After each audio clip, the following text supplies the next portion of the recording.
Hello, hello, hello. How is everyone doing? I hope you're doing amazing. I would love to see where you're joining from. I know that there's a little bit of a delay between the moment that we go live and the moment that people start to show up. But I just want to say hi. It's amazing to be here in front of you. It's a very special day for me because this is the day when I arrived in North America with my family 22 years ago.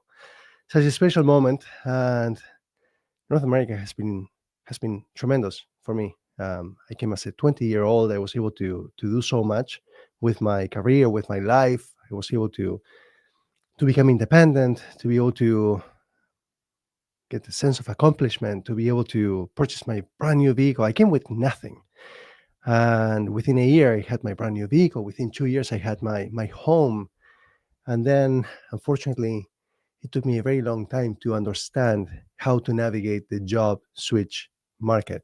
Unfortunately, I thought that employers were being fair, and I trusted them. I trusted them that they were fair, that they were giving me the job conditions that I actually deserved, and they did not. And then I started to recognize many years ago that I was not the only one going through that. I saw that there were a ton of people here on LinkedIn. We're streaming on LinkedIn, we're streaming on YouTube, we're streaming on Facebook now. But I noticed that there were a lot of people who were struggling to switch jobs and to actually to live the lives that they actually envisioned for themselves. And started to do a lot of research as to what was happening. And I noticed that there were two things that most professionals were struggling with. They were unable to land the interviews, or they were unable to convert those interviews into job offers. So, what I would like to challenge you to do is to start to ask yourself where you're at and where you want to go. And not with regards to just your career alone, but with regards to the life that you want to live. So, this is a very special week because a couple of weeks ago, I ran an event for 5 days and I challenged people to start thinking differently. The very first day, it was about rewiring our mindset, and starting to look at ourselves, at our lives differently. What is it? What's the way that we want to live our lives? And then find a role that aligns with the life that we want to live. Unfortunately, most people do things the other way around. They're looking for a job and then they try to adapt that job to the life, you know, or the life to the job that they found. But it doesn't work that way because eventually they wake up and they realize that they're not living the life that they were destined to live. They're working overtime. They are being micromanaged. They are undervalued, under-recognized. They are spending too much time away from their families, from what's most important to them. So I want everybody to say hi. Now I start to see Manny is alive. I see a comment from YouTube. And so what I wanted to start to think about is what's the life that you want to live? What are those job conditions that you want to have? Okay. And then to find a role that is aligned with your life. And we can go into details as to how to go about this, but you need to understand what's important to you. What are those main priorities for you? What are the non-negotiables to you? So once you have clarity, then you can start to look for the right role. I see a ton of people who reach out to me on a daily basis, and I appreciate them immensely. And they say, Brian, I'm applying for a lot of jobs and I'm not getting any luck. And I tell them, and I think for myself, but I tell them, switching jobs is not about luck. It's not about luck at all. It's a game. It's a game like any other game out there. It's like a board game. It's like a sport. Switching jobs, it's a game. And it's a game with a lot more players. When you're playing soccer, for example, or football or baseball, you have a certain number of players that you are competing against. When you're looking to switch jobs, you're competing against hundreds of people at any given time that you don't know, you don't even get to see. So it's a more complex game that you're playing. And it's a game that where the odds are stacked against you, right? Because you're going through technology, you're going through systems that you don't get to see, you don't know which systems you're going through, right? So you're playing with a resume that may or may not meet the standards of the software that you're applying through. So what happens with that resume? Do you truly believe that that resume is being seen every single time that you apply for a job? I'm asking you. I see some comments here. Herman, Um, I see some comments. So, do you really believe that every single time that you apply for a job, you're being seen by an employer? You're not. Let me tell you, you're not being seen by an employer. There might be the odd employer out there who's saying, yes, I go through every single application, but the reality is they're not going through every single application. Have you seen within minutes or hours of a job posting going live, getting on LinkedIn or any other platform, how many dozens or hundreds of applicants there are for any given job? Hundreds, sometimes even thousands, depending on the role, depending on the location. Yeah. Do you believe that an employer or a recruiter will go through hundreds or thousands of applicants? They will not. So timing matters, and having the right resume matters, and what you convey on that resume matters. So how do you know what you need to say? A lot of people believe that, well, I should be tailoring my resume for every single job posting. And you are telling me that you're spending half an hour to an hour tailoring that resume for that particular job that people may not even look at, they may not even open, and you are dedicating to them 3,600 seconds, that's 1 hour. We are dedicating that many seconds. And if they were to open your resume, within 6 seconds, they will decide. I'm talking about recruiters and HR professionals. They will decide whether they want to continue reading it or not. They will not even spend a minute on you, not even 60 seconds. And you are spending on them 3,600 seconds. Do you see the imbalance, the power imbalance? So employers, they treat you like a number because you're a commodity. There are too many of you. So what you need to start to ask yourself is, how can I play a different game to stand out from everyone else out there? What can I do to maximize the chances of being seen and being taken seriously so that you can land interviews and you can receive job offers? And is it just about landing interviews and receiving job offers? Is that the end all? Is that the game that we're playing, just to receive a job offer? And when you start to challenge how you're going about job switching, okay, because you're not job switching every single day or every single week or every single month. You do this once every few years, right? If you're smart about this, you're job switching once every few years. Why?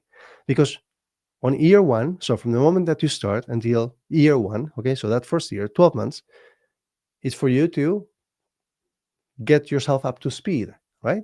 To learn new processes, to learn new software, to build new relationships, to prove yourself. Yeah. So in that 1 year, you are getting up to speed.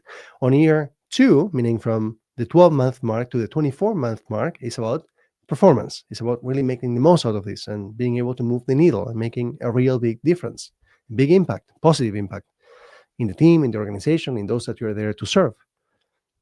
But then what happens on year three? What's expected?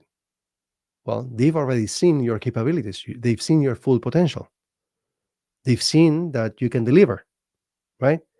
So now the expectations should be from you about them, about the employer. So it's about you expecting them to promote you. If you've done well, right, to give you more responsibilities, to give you a higher seniority, a higher title, to give you the compensation that you deserve for the value that you brought to the table. But what happens? Typically, there's some excuses, right? No, you know what? We've had a difficult year this year, right? No, you're not ready for this, even though you've been doing the job of someone at a higher role, but they don't give you the title, so that they don't give you the compensation. There's always an excuse under the sun as to why it's not happening for you. So you gave them 3 years. If nothing is happening, if you're not having the career path, the trajectory that you're looking for, it's time to move on. Back in the 1950s, maybe, we were loyal to our employers. We were there for many, many years. And after 25, 30, 40 years, we would get a watch. Thank you so much for your services. And that's what was expected. But today, in today's world, they're not loyal to us. You've seen what happened just a few years ago during the pandemic? How many people were laid off? And they thought that they were all safe in their jobs. Do you think that you're safe today just because you have a job, a full-time job? You're not safe. Listen, I'm not mad. I'm just calling out what I see, what I observe, what I saw with someone 17 years ago when I came here to the big city I saw someone walk by me, someone who had dedicated 26 years of his life to the same organization. Talk about loyalty, okay? 26 years of his life to the same organization. And I watched him walking out like in the movies with a big box and his belongings, being escorted out the door as if he was a criminal. And at that moment, I realized that, oh my God, that, unless I do something about this, that is going to happen to me. Eventually, that's going to happen to me. I need to protect myself. I need to understand how to navigate this. And what do I do if this were to happen to me? How would that impact me, my home, my mortgage, my family? So I need to understand how to get back on my feet or how to protect myself. So God forbid that were to happen to me, I would be safe. So at that moment, I recognized 17 years ago that we are a commodity to them, to employers. We're just a number on a spreadsheet. Someone comes higher up. Maybe you have an amazing relationship with your boss. Hopefully you do. But even if you have an amazing relationship with your boss, there's a chance that maybe your boss, in fact, I was interviewing someone just a few weeks ago here, Daniel. He used to work at Google. He was laid off. His boss was laid off. So his boss couldn't protect him because his boss was also laid off. Because sometimes someone higher up decides we need to cut costs for whatever reason. And in many cases, they're just playing with your lives, unfortunately, because many organizations are publicly listed in the stock market, and they need to send the signals that they are cutting costs so that they can give more shareholder value, so that they can increase the price of the stocks, of their shares. So they don't really care whether you have a mortgage, whether you have someone sick in your family, whether you have any savings. They don't care about that. So the big question is whether you are protected, whether you are safe. Are you safe? Well, if you don't know how to switch jobs, then are you really safe?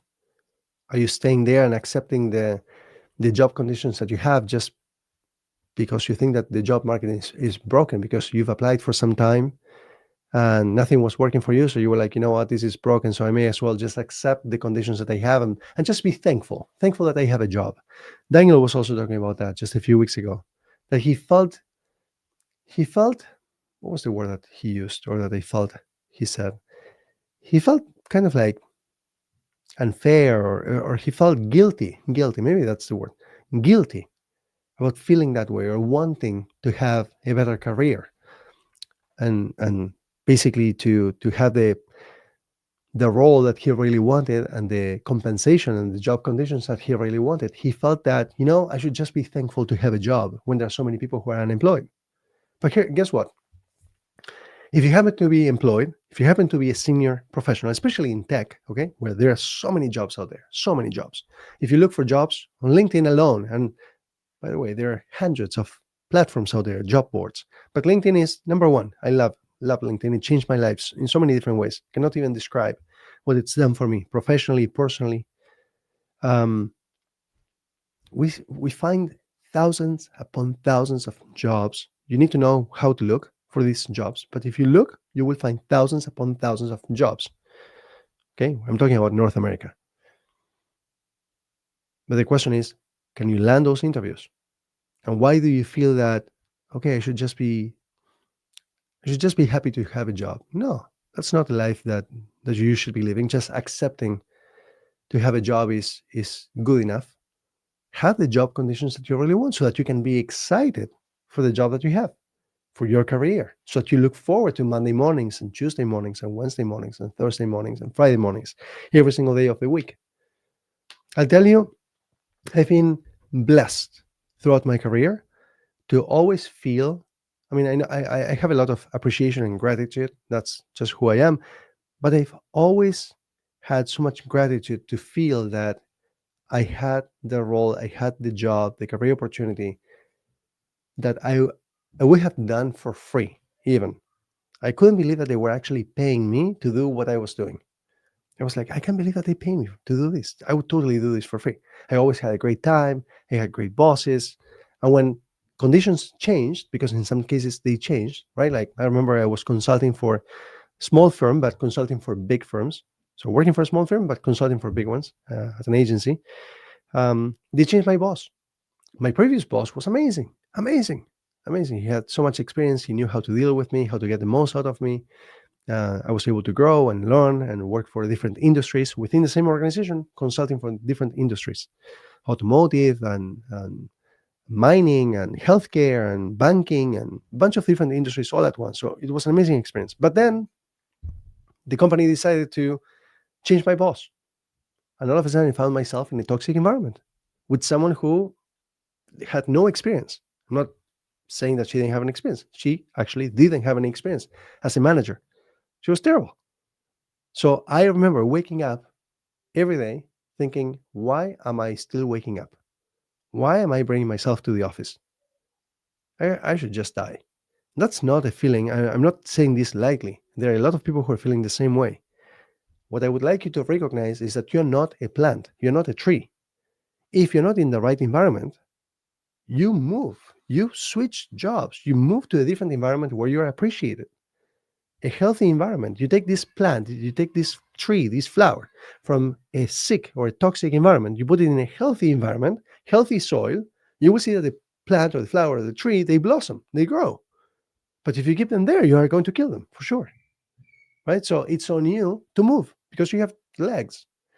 Now, a lot of people tell me all the time that the job search is broken, the market is broken. There's something wrong. But if you look around, if you are really detailed, if you pay attention, you will see that there are a lot of people who are announcing constantly that they're switching jobs.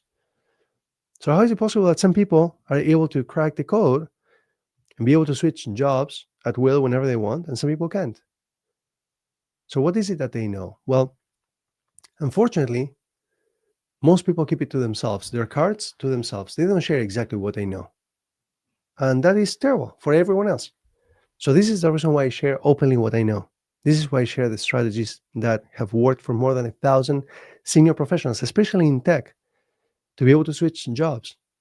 Because I got tired of seeing the people who enable this digital world to emerge, to struggle, and to be like, I cannot switch jobs. I mean, listen, you are part of the people who have built the world that we live in. You should be able to switch jobs. There are so many opportunities out there. So this is why I teach what I teach on a daily basis. And I'm passionate about this. I hope it comes across. So again, going back to maybe the beginning of this session, there are two things that people struggle with. Main two things: landing interviews, receiving job offers. So you need to first identify what it is that you're struggling with. And there are other aspects as well, and we can go over them in just a moment. But it comes down to that.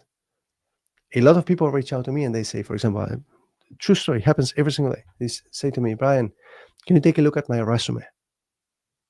Can you review it? Can you give me some feedback? I say, absolutely, but let me ask you a question if you don't mind. Have you been able to land interviews? Oh, interviews. I landed 18 interviews. So then the problem is not your resume. It has nothing to do with your resume. Your resume is doing its job. Even your LinkedIn, it is doing its job. Whatever it is that you're required to be able to land interviews, which is complex, but again, that part is taken care of. Your problem is that you don't know how to interview well. And that's why you have not been able to convert any of these 18 interviews that you landed into a job offer. A lot of people, again, they reach out and they say, I managed to get to the last round. And some people cannot even get through the first round or through the pre-screening. They get ghosted. But they cannot convert any of these into a job offer. But earlier, before I forget, what I was trying to explain is the following. This is not about getting a job offer, meaning one. This is not about one job offer. Who wants to have one job offer? If you could have multiple job offers, if you're landing 18 interviews, why are you settling with one job offer? You should be aspiring to have 18 job offers. All right, but I cannot even get one single job offer. How am I going to have 18 job offers? Well, if you look to Adriana, for example, just to give you one example, she landed 11 interviews, not 18, 11 interviews, and she walked away with 10 job offers. And Brian, why do I want 10 job offers if I'm going to be only accepting one? I want to challenge you to start to think differently. What are more job offers, especially if you happen to be employed? Okay, if you're employed, you are in a position of power. Why? Because you can just imagine that you have one job offer in front of you, and you are employed. right? And you get this job offer, and you try to negotiate. Maybe if you try to negotiate, and it's not good enough. You're like, you know what? It's not worth it for me to leave what I know for this other job. It's just not worth it. Okay, great. You're in a position of power because you're able to walk away from this one, and you still have a job. Okay, but hear me out. What if you have multiple job offers? Now you have strength, you have confidence, you have power, because now you can make them fight for you. Because it's human psychology. We want what we cannot have. Oh, so employers go, all of a sudden they go like, wait, there's somebody else who wants you? So there's your employer who already has you, plus there's somebody else who wants you? Hold on, I want you too then. And then they start to bid for you. They start to fight for you. And of course, there are techniques to be able to do this and to maximize what you get out of them. But that's why you want more than one job offer. And ideally, as many job offers as you can. Just like Daniel, I was telling you, 5 job offers. Dylan, someone else that I interviewed a few weeks ago, also multiple job offers. He landed 25 interviews in a single week, 7 or 8 interviews in a single day. By the way, he explained that you should never interview with 7 or 8 companies in the same day. It's just nuts, basically, because in some cases you end up going over, right? If you know how to interview, so I taught him how to interview differently, how to make the most out of these interviews. When you go over, which you do want to go over, then you end up overlapping with other interviews as well, and then you end up upsetting some of these employers, right? So 7 or 8 interviews in a single day is too much. Now, some of you might be like, "What do you mean 7 or 8 interviews in a single day? I couldn't even land 7 or 8 interviews in a whole year. What do you mean in a single day?" Well, let me challenge you again. What are you doing when you're applying for jobs? Are you tailoring your resume for every single job and allowing dozens or hundreds of applicants to come in front of you? Or are you waiting to apply when you get home? And again, maybe you're not tailoring your resume, but if you're not applying first, you're allowing a ton of people to apply before you. So do you truly believe that they are going to see you when you applied and you're applicant number 382 on the list? They're not going to see you. Right? So are you even getting through the filters, through the systems that are in place that you don't get to see? But when you're applying for jobs, you're actually making your way through. Are you ranked high? Are you putting the right keywords? Are you putting the right contents? Are you writing what the employers are looking for? Or are you writing what you want to say, what you feel proud of? Anyway, it's really complex. So a lot of people, again, come to me and they say, Brian, can you rewrite my resume? Can I? Yes, but that's not necessarily the answer. That's not necessarily the solution to your problem. And I know better. Thank God I know better. But there are a lot of people who come to me and they say, Brian, I paid someone, or I was thinking of paying someone to rewrite my resume, and it's not working. I say, I know that it's not working because your resume is one component of the whole job switch process system that you need to have in place. This is like me, I don't know, having the chassis of a vehicle and thinking that because I put the gas tank, it's going to run. Oh, I'm forgetting that it requires an engine, that it requires oil, that it requires tires, it requires rims, it requires a bunch of stuff, steering wheel, whole bunch of stuff. So what I want to challenge you is to start thinking much bigger, broader, and start to challenge every single thing that needs to be in place. Again, most people, they are like, oh, I'm going to get a resume and eventually I'm going to land an interview and hope that I receive a job offer. Well, you're competing against hundreds of people. And during that interview itself, you're competing against another maybe 4, 5, 9, 10 people. Yes, maybe eventually after a year of trying this and landing a whole bunch of interviews and interviewing so many times, eventually you will receive a job offer. But that's not a strategy. That's hoping for luck. So I always say, if you want luck, go to the casino, buy a lottery ticket, play the bingo. But job switching is not about luck. It's about strategy, just like any other game. You play any board game, it's about strategy. You want to win, you need to know the rules. Okay, so start to compartmentalize. What am I struggling with? Let me ask you, what are you struggling with? Landing interviews. Okay, let's address that first. Without any interviews, you cannot receive any job offers, right? So let's make sure that you understand how to land those interviews. And second, understand how to convert those interviews into job offers so that you don't go through multiple rounds and then they tell you, I'm sorry, but you were not the right fit, or we decided to go with someone internal, or we say to put the job on hold, or whatever excuses they give you, if they give you any, because in many cases they ghost you and they don't give you any explanation. For the most part, that's what happens. So how can you actually convert those interviews into job offers? What's expected of you? Let me put it in different words, maybe. Why should employers rush to hire you if you sound and behave like everyone else out there? If you can be compared to everyone else out there, why would they hire you? I mean, you could get lucky. I mean, could be one of 5 people that are being interviewed, and yeah, eventually you will get a job offer. But will that put you in the ultimate position of power so that you can switch jobs fast with your desired job conditions? Or will you be settling for whatever it is that you can get your hands on?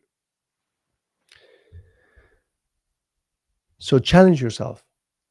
Ask yourself, what is it that you need to do differently to be able to land as many interviews as you can in a short time frame, like I was mentioning? In the case of Daniel, again, these are some people that come to mind: Daniel, Dylan, Adriana, a bunch of people that have gone through this. We've had more than 1,000 people go through this. Multiple interviews in a short time frame, multiple job offers in a short time frame, to be able to have leverage to make them fight for you, so that you can negotiate from your ultimate position of power, negotiate and obtain your desired job conditions. That is what will truly make the biggest impact in your career, in your job switching. That is what will give you that skill that you need to never allow employers to take advantage of you again, so that you can protect what is most important to you, your personal life, right? So I'll give you one example. I was working for a large bank. I don't know if I can say the name of the bank or not. I'll say the name: Scotiabank. Okay, beautiful. I loved working with my colleagues and my boss. I loved them. But eventually, my boss, she was like, "Hey, I was being told from higher up that all my employees, my direct reports, they need to come back to the office." And I said, "Okay, I'm not coming."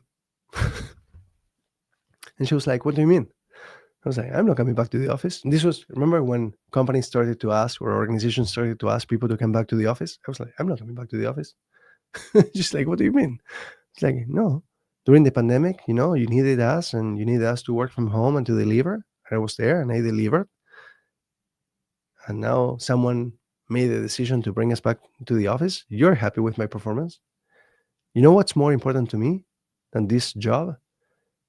Waking up and being able to be there for my children when they wake up, being able to make breakfast for them when they wake up, making them lunch, dropping them off at school, picking them up from school, helping them with their homework, making a snack in the afternoon, waiting for my wife maybe when she's at her office with dinner, being available when my kid, this happened just a few weeks ago, my son, he was playing outside, and he got dirty. He fell and he got in the mud, so he had his pants dirty. So the school called me. They were like, "Hey, don't worry, everything is okay." I was like, "Oh, thank God." Every time I see the school on my caller ID, I was like, "Oh my God, I hope that he's alive." And they were like, his pants are dirty. I was like, "Okay, I'll be right there." 5 minutes later, I was there with pants. Or a few days ago, he had ear ache. I don't know what that's called, but ear ache. It hurt in his ear. So I brought him some Motrin, some medicine. And then again, it happened. I was there again. Or when they need to go to the doctor, I go and pick them up and take them to the doctor. That to me is what's most important. I want to be able to be there for them, to have that flexibility. So I said to my boss, "I'm not coming back to the office." Like an hour and a half commuting every single day, each way, by the way, that's 3 hours per day. If you do the math, 220 days a year, that is 660 hours wasted with no value whatsoever for anyone, not for them, not for me. So it's like, I'm not doing that. But you know why I was able to stand up for myself? Because I know how to switch jobs fast from my ultimate position of power. Now, if she said, "Brian, you know what? There's no discussion here. I need you to come back into the office. I would have said, no worries at all. Come into the office. 2 weeks, I'm out of there with another job. But you know what? Since I built a relationship with her, since I was doing great work, since I had an amazing relationship with my colleagues, she said, you know what? You can stay home. Don't worry about it. We'll talk in a few months. And then again, a few months later, she reached out again and she said, Brian, they told me from, higher up that I need you to come into the office. And I was like, I'm not coming to the office. She's like, okay, same conversation. I'm not coming to the office. So I stay working from home. So what I would like to challenge you is to start to think about what's important to you and to truly stand behind it, to truly value it. Go into 2026 with the life that you want to live, not the life that somebody else says that you need to live. What's important to you? Write down all these job conditions, all these life conditions that you want to have, and make sure that you have a role and an organization that prioritizes you. I know a lot of organizations are asking you to come back into the office X number of days, but a lot, I said a lot for a reason, not all of them. Daniel, for example, again, it comes to mind because it's one of the most recent cases. He's working fully remote. He was able to double his income. So you can do it too. What's stopping you? Oh, maybe you're thinking, well, I don't have all the education or the certifications or the skills. Someone messaged me a couple of days ago and said, hey, I only have 7 out of the 10 skills that that employers are looking for. You're stopping yourself from applying. In fact, we discourage people from being 100% qualified for the jobs that they're interested in.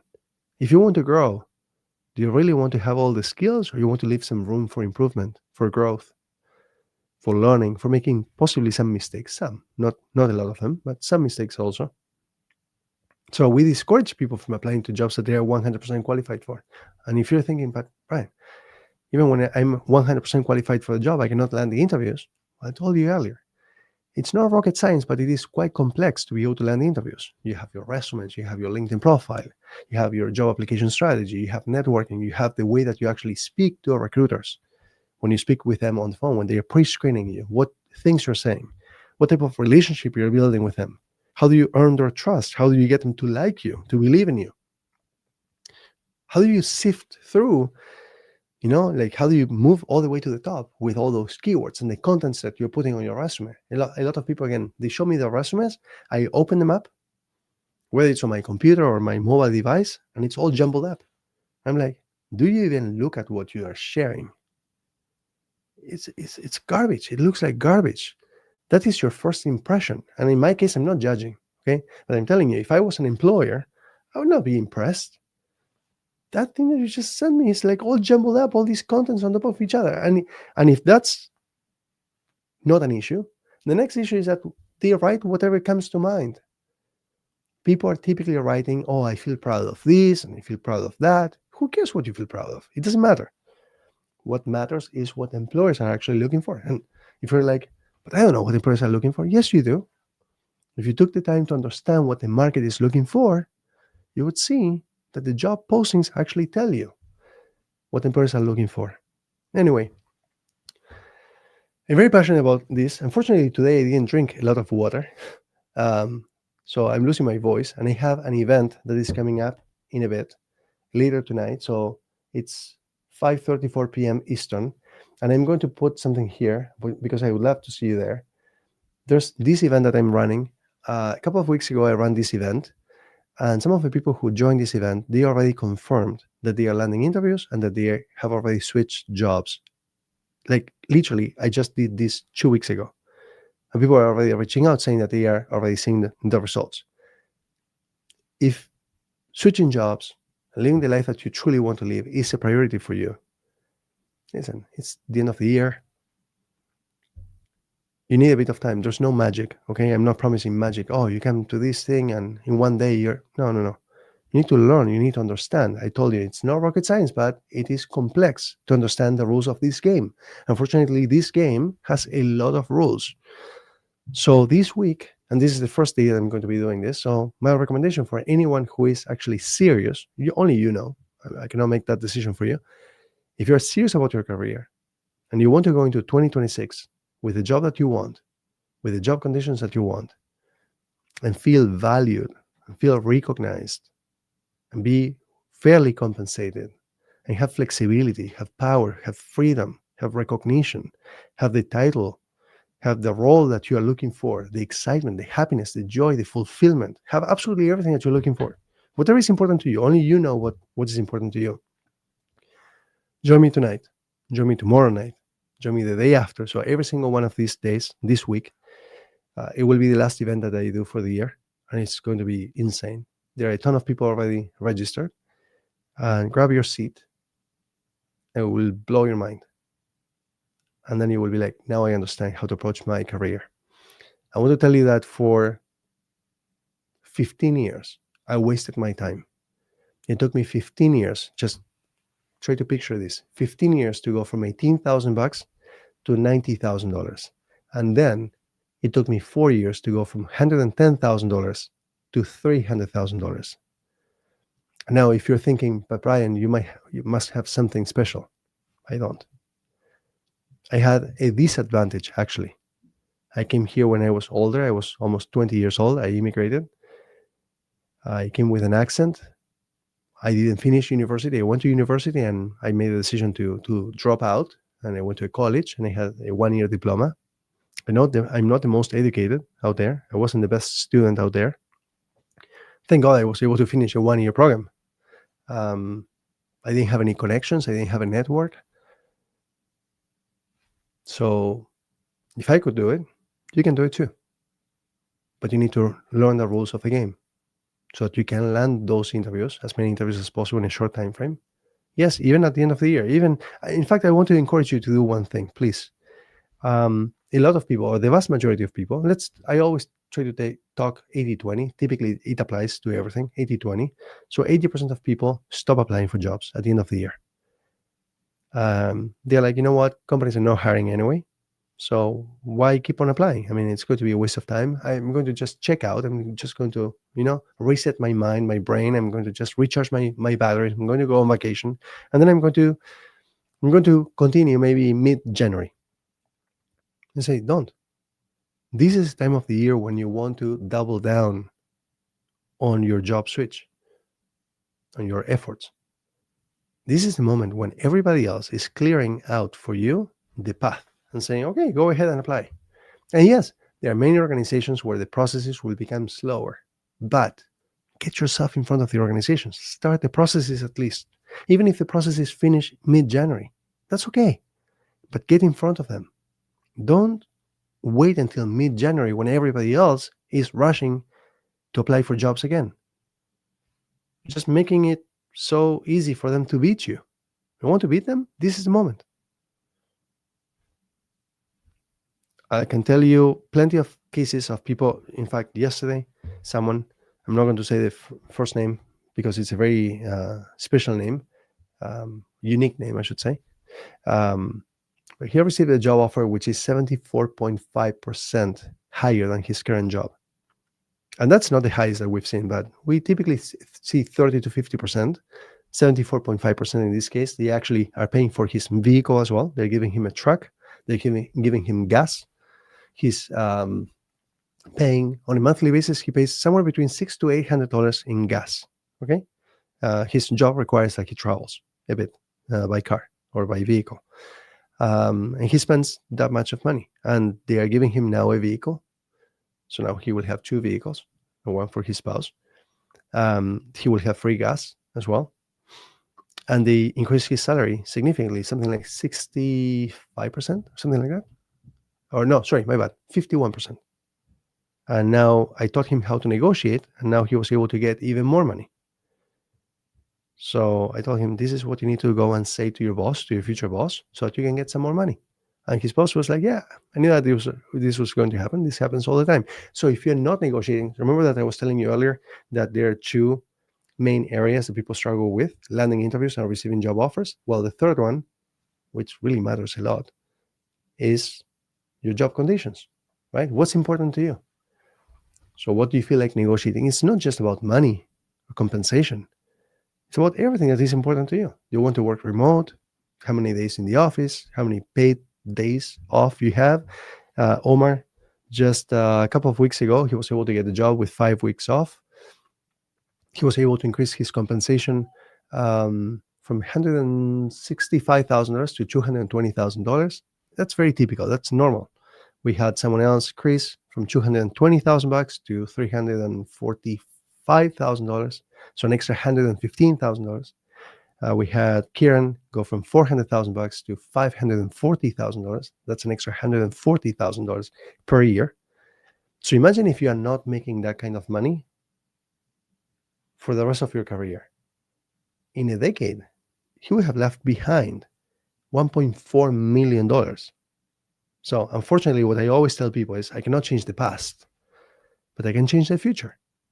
I can show you exactly what to do to land those interviews, a lot of them in a short time frame, and to receive multiple job offers, and then to be able to negotiate from a position of power, from your ultimate position of power, because you happen to be employed, so you have multiple job offers in front of you.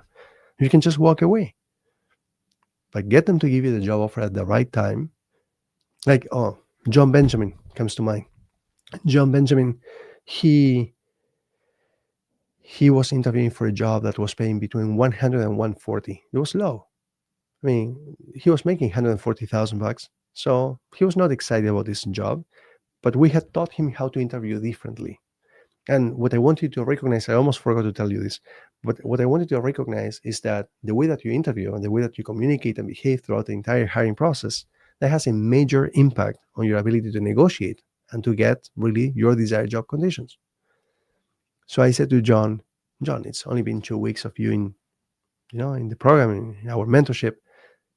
Attend that interview, just go to that interview and just practice, even if you're not interested in the role, even if the compensation is just the same at the max end. So the range, the salary range is the highest end is what you're making now.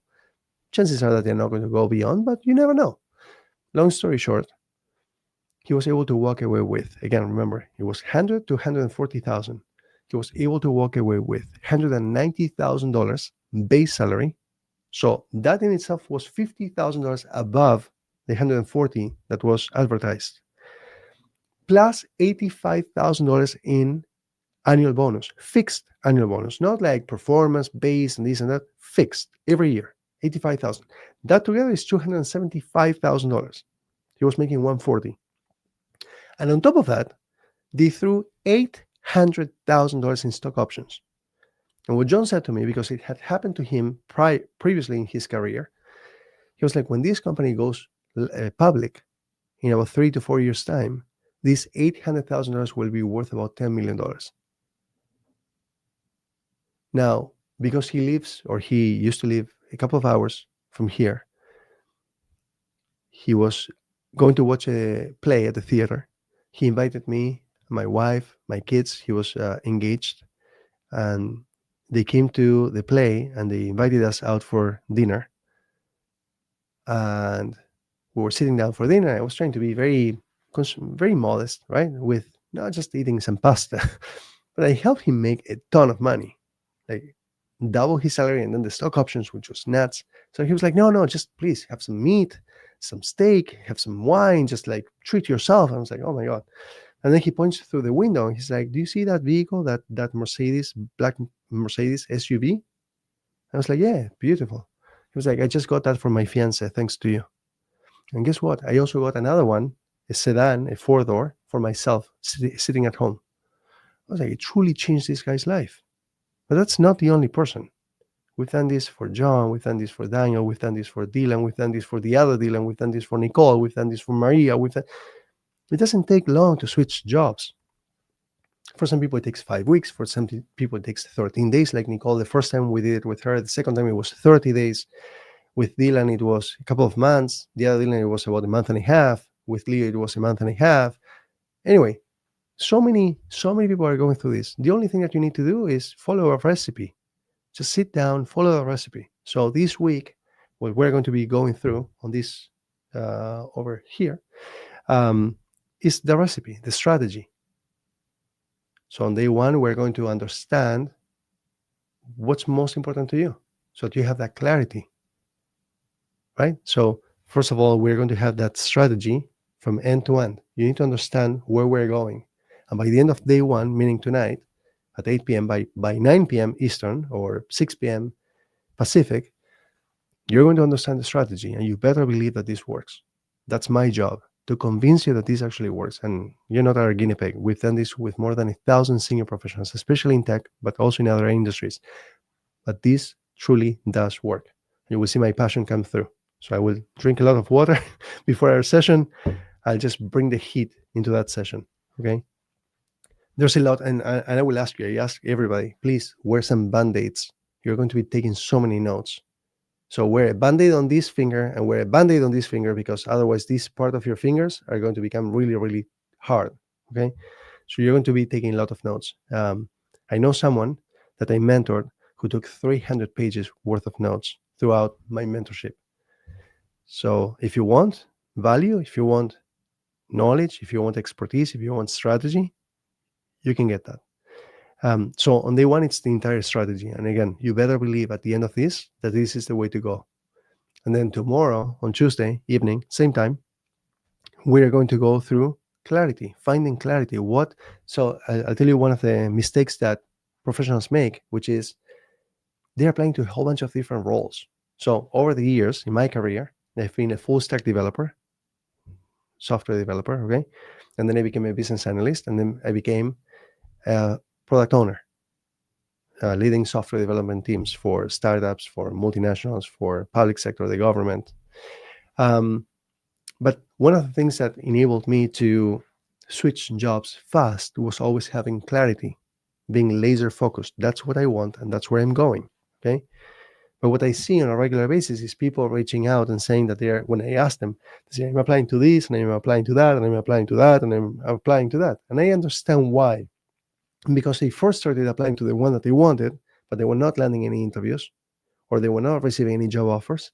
So they were like, I'm going to cast a wider net. And then they couldn't get anywhere. And then they were like, I'm going to cast an even wider net. And then I'm going to cast an even wider net. But here's the challenge with this thinking or this approach, is that eventually, if you end up getting a job offer, you will be miserable. You will be waking up every single day to do a job that you don't want to do. You didn't want this one or this one or this one. You wanted this one.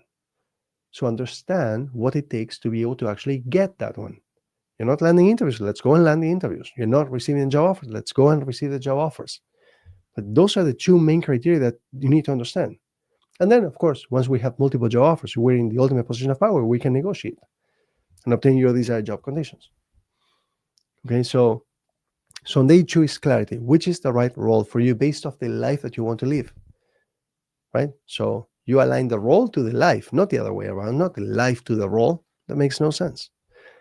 Then on day three, we're going to go through interviews.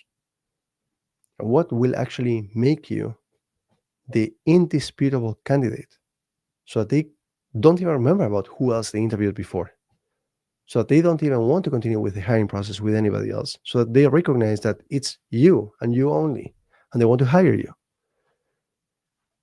Because unless you make them feel that way, it's about what they feel.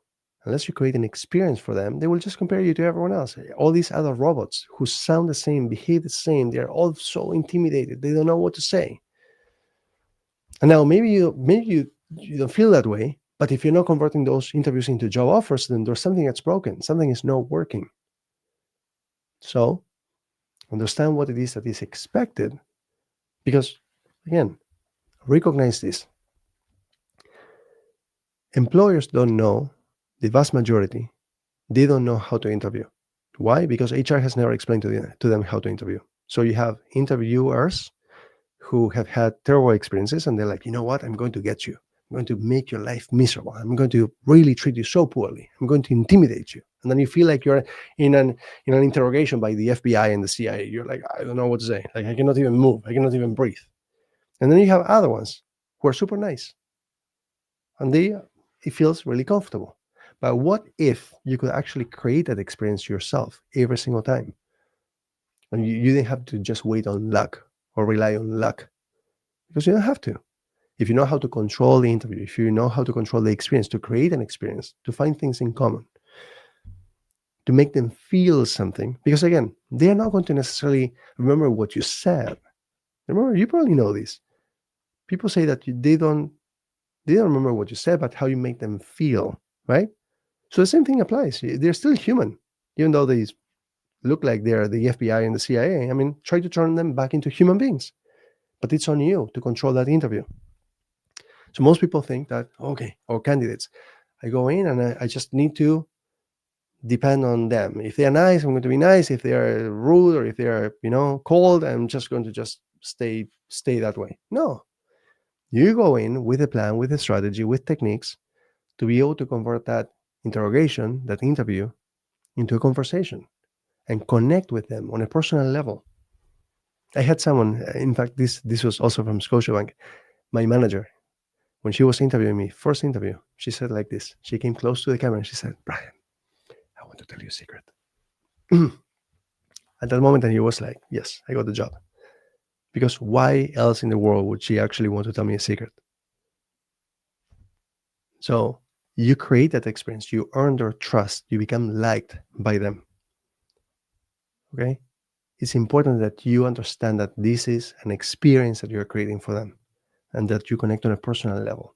They need to like you, they need to trust you, they need to believe in you, they need to feel confident that you can actually perform, they need to believe in your values. So don't just show up and hope for the best and answer like everybody else. The first question, for example, can you tell us a bit about yourself? And then you just go with your elevator pitch for half a minute, 30 seconds, that nobody will remember. So intimidating. Oh, thank God, I finally finished with this 30 seconds. You don't even enjoy it. They don't enjoy it. They don't remember it. You don't even know why you're saying what you're saying. You don't have a plan. You don't have a strategy. It's the first question that they ask you, and you already butchered it. They ask you, do you have any questions for us? And you ask some made-up questions that make no sense, trying to show that you're curious, and they're not even meant for that, these questions at the end of the interview. What I would like is for you to challenge absolutely everything that you're doing and saying. And if you cannot challenge it because you have not spent the years or the decade that I have, the thousands of hours mentoring other professionals, then don't figure this out. Allow me for this week, at the end of this week, to tell you exactly what to say and what to do. To have a strategy to be able to shift your mindset, to approach the job switch game differently. Because to be like everybody else, you will continue to be compared to everyone else. Okay? So that's on day 3, on Wednesday. On Thursday, we're going to talk about negotiation. A lot of people think, okay, whatever they give me, that's what I need to accept, whether it is a cultural thing, or I come from a country where, I need to accept, or no one ever taught me how to negotiate for my salary, or I'm scared because I might actually lose it. You can negotiate, especially if you have multiple job offers. That's what you should do. No, it's not that you can negotiate, it's that you should. HR is actually expecting you to negotiate. They are laughing when you don't negotiate. So negotiate, but do it tactfully, do it strategically, know what you're saying and what you're doing, what you're asking for. Know whether it should be via email, whether it should be on the phone, whether it should be virtual. There are many different ways to negotiate depending on the circumstances of that particular job offer and that particular hiring process, and how many opportunities you have in front of you and what you've said to the other opportunities.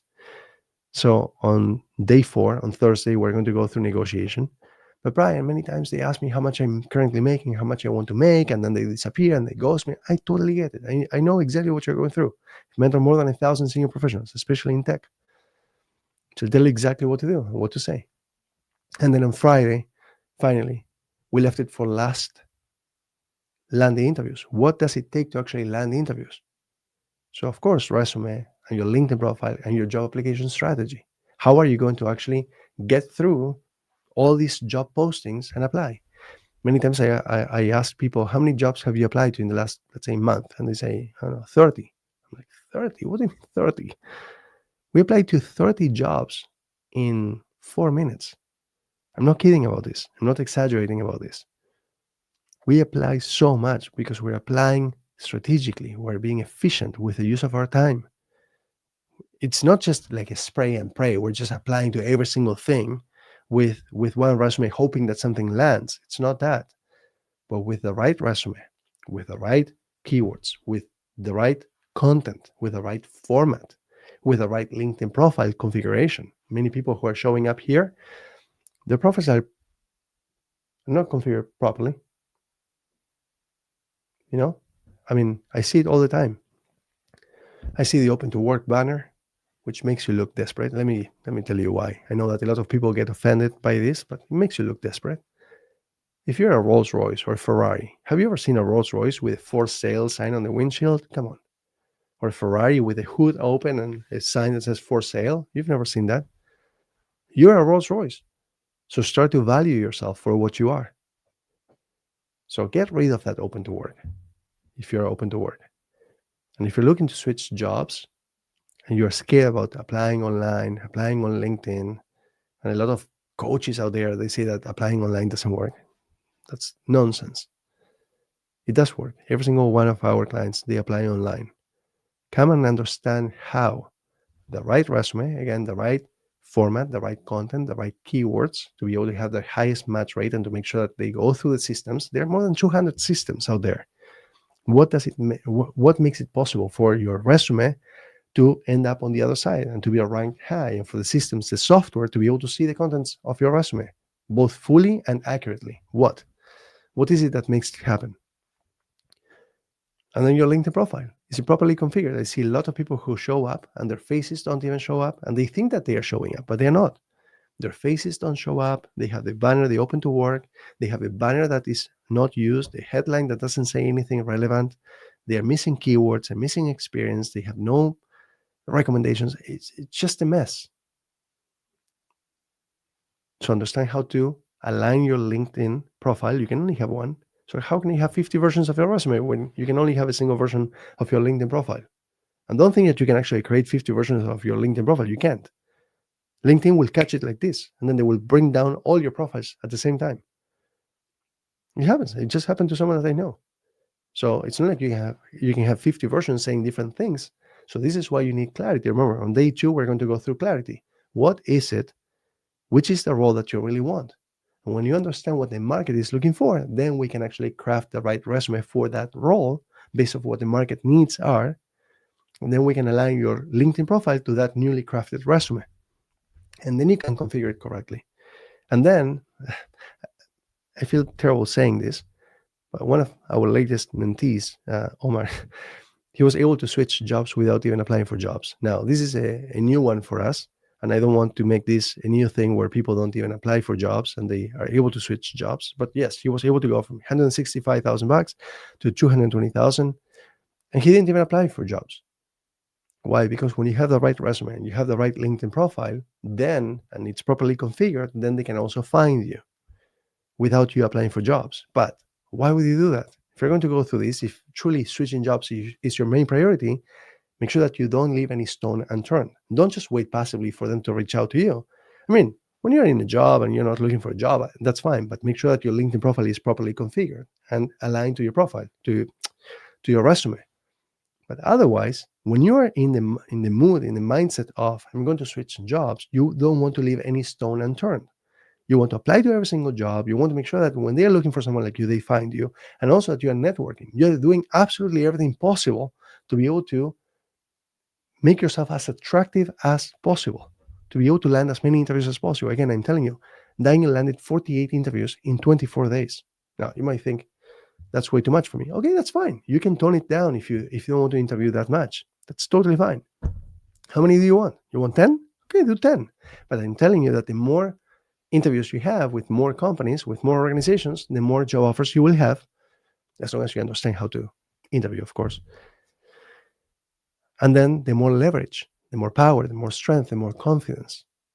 So it's a strategy. My recommendation is, if your career is your main priority for you at this moment, if you are not feeling right at this moment, if you're feeling stuck, if you're feeling overworked, underappreciated, micromanaged, you're in a toxic environment, you are undervalued, you are underpaid, and you want to walk into this new year with a job that you're looking for in a short time frame, not spend the whole year looking for this, join me tonight, join me for the rest of this week. If you cannot join me because you have other commitments, that's totally fine. I apologize, it's very short notice, but there will be a replays as well. Grab your seat, grab the replay, and watch the replay every single night before the next one. Hopefully, you are able to show up live. If you cannot show up live, that's totally fine. But we have people. I have someone who's going to be joining all the way from Europe. He's living here in North America, but he happens to be in Europe right now. And I said to him, "Hey, I appreciate that you trusted me with this. You're going to be joining in the middle of the night." He was like, "Yeah, I will wake up because I want to learn. I want to be there live." So anyway, I look forward to seeing some of you, hopefully all of you, tonight, and blowing your mind. And you will never approach your career or your job switch ever again after this. Okay. So hope everybody's doing amazing. Let me see if there are any other comments here. Uh,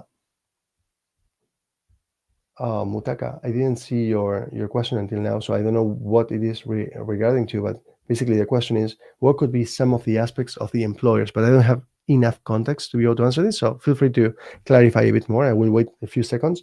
And then there was Dr. Maria C. Lewis. Some employers want to determine what life they think you should live. Exactly what I was saying. I'm so glad that you get it. Sangai, hey, Ryan. Um, exactly. Don't let them. Don't let them. I know, again, Daniel, I'm telling you, just a couple of weeks ago, you can watch the interview. He felt guilty. There's so many people, struggling to switch jobs or to even be employed. And he was like, how can I, feel that way? Like I want more out of this and have more pay when there's so many people going through hunger. Listen, don't feel that way. You have the right to live the most fulfilling life that you can. And if you happen to have a family, in the case of Daniel, he just got married. I actually attended his wedding in Chicago. I love Daniel. He's amazing. And Sarah, he got married and just amazing. So anyway, he was feeling guilty. I'm one of the sweetest, most humble guys that I've ever met. He was like, I should not want to feel this way or want to switch jobs and demand so much when there are so many people struggling. But again, you have that responsibility to provide to yourself and to your family. If you have a spouse, if you have children, or maybe even if you're by yourself, you're not taking from someone else. You will get what is destined for you, but you need to first want it. And then you need to understand the rules to be able to actually get it. So don't feel bad about this. Dr. Maria, negotiation is priority. Yeah, negotiate. Make sure that you have the right job conditions. In the case of Daniel, for example, he knew that he wanted to work fully remote. That was priority for him. He wanted work-life balance. He was able to get a job offer for $483,000. But he was like, I don't want to be working. Like my boss, he was able to learn that his boss was working 65 to 70 hours per week. And he was smart guy. He was like, if my boss is working 65 to 70 hours per week, I will probably be expected to work 55 to 60 hours per week. And he was like, I don't want to work 55 to 60 hours per week. I mean, I'm about to get married. I want to be there for my wife. I want to raise a family. So he was like, I want work-life balance. So that particular job, he was like, I don't want to take that one. And he wanted to be fairly compensated. Okay. He wanted to be fairly compensated because he was leaving a lot of money on the table. And again, he was able to go from 120,000 to 238,000. He was able to double his compensation. Again, he was able to say no to another one that was 483. Why? Because he was going to be expected to work an extra 80 hours per month. That's a lot of time. That's like an extra 2 weeks per month. That's crazy. And he wanted to find fulfillment. See, so he chose a role in an industry in an industry where he feels that he's making this world a better place. So every single day he wakes up, he's happy, excited, fulfilled, challenged. I met his family and his friends at his wedding, and they were like, Brian, we've never seen Daniel as happy as we've seen him since he switched jobs. So ask yourself, if you're waking up and dreading to get out of bed and you're like, oh my God, I don't want to keep on doing this, then you know that it's time to move. Otherwise, you're going to start aching mentally, emotionally, physically. You know what you deserve. You know what you want. And if you've been trying for some time, and it's not working, then you need some guidance. And I will see you tonight, hopefully, God willing. And if you don't want to search, if you don't want to waste too much time, some people are like, you know what? I want to go through this, but I don't want to waste any time. Great. I'll see you tonight as well. The best advice that I have for anyone is time box your efforts. If you're going to try to do something by yourself, because you're like stubborn, you know what? I would try to figure it out by myself. That was a mistake that I made for many years. I thought like, oh, I can figure it out. Yes, of course, we can all. I mean, I was having a conversation the other day with Jonayad here on LinkedIn Live as well as a guest. I had Jonayad here. You might know him. He's amazing. And Jonayad was like, no, they cannot figure this out. This what we figure out, no. It takes thousands and thousands of hours and talking to so many people. Again, remember that most people hold their cards against their chests. So you don't know exactly what they went through, but we do because we've actually mentored more than 1,000 of them. So we know exactly what's happening in the market. So he was like, no, they will not figure it out. I was like, you know what? Maybe if you spend enough time and energy, and hopefully you're able, I mean, you're smart people. Hopefully you're able to figure it out. But you know how much time and effort and money you will have left behind by the moment that you actually figure it out? So imagine that I have my vehicle, okay? So I drive electric, okay? I drive Tesla. But before, when I didn't drive Tesla, when I drove a Nissan, let's say that the engine broke. Could I figure out how to disassemble the whole thing, take it apart and fix it and whatever, do whatever it is that needs to be done, and then assemble it back together and put it back in the thing and hope that it actually works? Can I figure it out? Yeah, with enough time and energy and patience and resources and whatnot and strength and tools and whatnot. Yeah. Or I can just bring it to the mechanic and be like, hey, what's going on? And maybe the mechanic says, hey, actually, the problem is not the engine. The reason why it's not starting is because you have no gas in the tank. Understand? So I'm not the expert here with regards to mechanics. I love vehicles, but that's not my area of expertise. All I know is that it's not starting. With this, it's the same thing. A lot of people come and say, can you rewrite my resume? Since when you know that that's the problem? Why don't you allow me to tell you whether this is the problem? And in many cases, I tell people, that's not the problem. You're telling me that you landed 18 interviews. The problem is not your resume. The problem is your interview skills.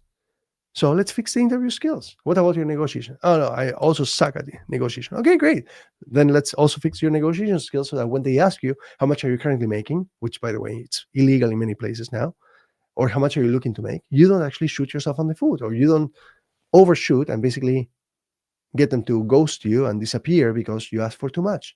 That's not the moment to negotiate. Imagine if I went on my first date with my wife, and before I sat down to have dinner with her, I said, so what are we naming our children?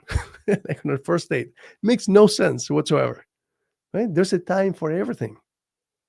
You need to be liked, you need to be trusted, you need to believe in you that you can actually deliver, to feel confident in you, in your values, in what you stand for, to feel comfortable with you, in front of you, to know that you're going to be an asset, that you're going to be healthy to their work environment, to their team, to their organization.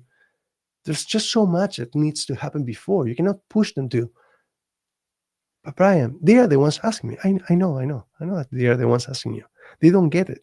Yes, they say that they don't want to waste your time, or they don't want to waste your time. I mean, truly, they don't want to waste your time if you're asking for too much. But really, truthfully speaking, I told you earlier about John Benjamin. It was 100 to 140,000 bucks, and he walked away with $275,000 plus $800,000 in stock options. How? Or Kieran, who was being offered $400,000 as a job offer, and 48 hours later, we had $540,000. We negotiated and got an extra $140,000. If we had just accepted that, or if we had actually said yes to whatever number before we even started with the whole application, then we would have shot ourselves in the foot. But now, because we didn't negotiate in the beginning, we negotiated in the end, he was able to walk away with an extra 140,000 bucks per year. And that's the thing. Might not sound like much, even though it is a lot. I mean, these are green dollars. Okay, I'm talking about New Jersey. $140,000 extra.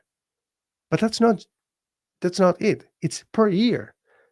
So if he has 20 years left in his career, that's $2.8 million at least, because every year he's also going to have a raise. So that is 140,000 as long as that stays consistent for 20 years. That will go up. And now that he knows how to switch jobs from his ultimate position of power, he will be able to do this.